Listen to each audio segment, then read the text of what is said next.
Les podcasts du Figaro. Prêt pour le décollage.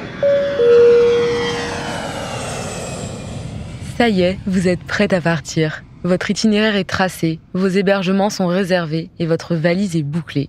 Vous êtes sûr de ne rien avoir oublié. Maillot de bain, tongs, chaussures de randonnée ou encore pull pour les soirées un peu plus fraîches. Mais avez-vous pensé au scénario du bobo en pleine rando ?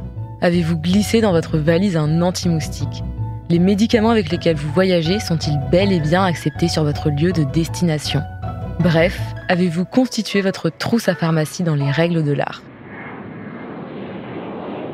Déjà, gardez en tête qu'il n'y a pas qu'une seule et unique manière de faire sa trousse à pharmacie. Il faut évidemment l'adapter à votre destination, à la période à laquelle vous partez et à votre profil. Dans l'idéal, avant de partir, consultez votre médecin traitant ou un centre spécialisé dans la médecine des voyages comme l'Institut Pasteur. Mais si vous n'avez pas le temps, voici notre checklist. Si vous partez en Europe, emmenez avec vous votre carte européenne d'assurance maladie, l'équivalent de votre carte vitale. Et de manière générale, il vaut mieux penser à votre carnet de vaccination internationale et votre carte de groupe sanguin.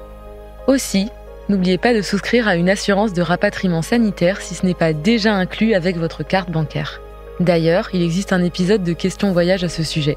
N'hésitez pas à l'écouter pour en savoir plus. Ça coule de source, mais informez-vous sur les maladies et conditions d'accès aux soins dans le pays où vous vous rendez. Et faites bien attention. La situation peut être différente en zone urbaine ou rurale. Dans certaines régions du globe, la fièvre jaune, les hépatites ou encore la fièvre typhoïde circulent. Donc vérifiez bien quel vaccin vous devez faire en fonction de là où vous partez. Même chose pour le paludisme, il existe un traitement. N'oubliez pas de le prendre si vous partez dans une zone concernée. Côté produits d'hygiène, on pense gel hydroalcoolique, antiseptique, sérum physiologique, compresse stérile, pansement et bien sûr, préservatif.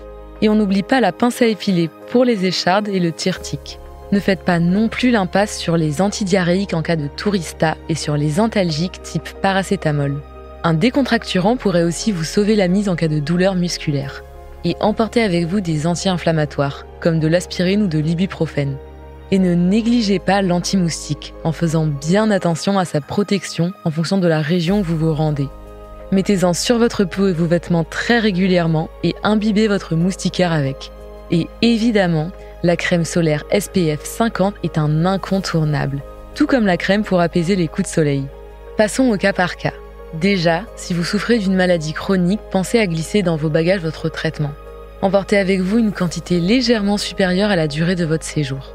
Et surtout, pensez bien à prendre avec vous votre ordonnance en dénomination commune internationale.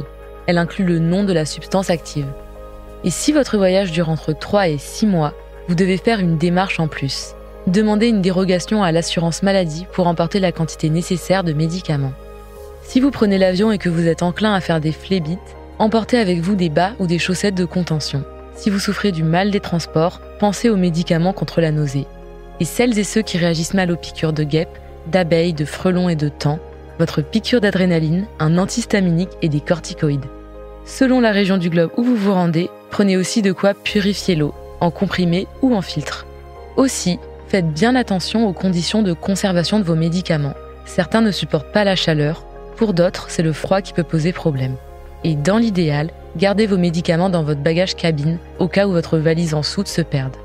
Enfin, renseignez-vous à l'avance si vous voyagez avec des substances peu communes.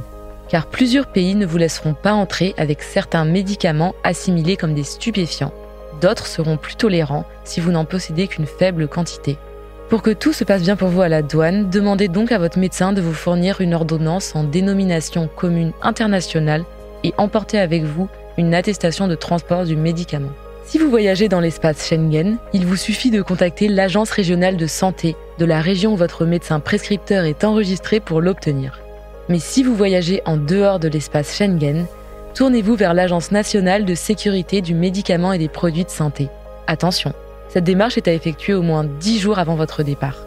D'ailleurs, pour savoir si votre traitement est accepté dans votre destination et selon quelles conditions, rendez-vous sur le site de l'organe international de contrôle des stupéfiants. Bref, avec ça, vous êtes sûr de partir l'esprit serein. Merci d'avoir écouté ce podcast. Je suis Julie Malo, journaliste au Figaro. Si vous avez aimé cet épisode, n'hésitez pas à vous abonner et à laisser votre avis. Vous pouvez retrouver Question Voyage sur Figaro Radio, le site du Figaro et toutes les plateformes d'écoute. À bientôt.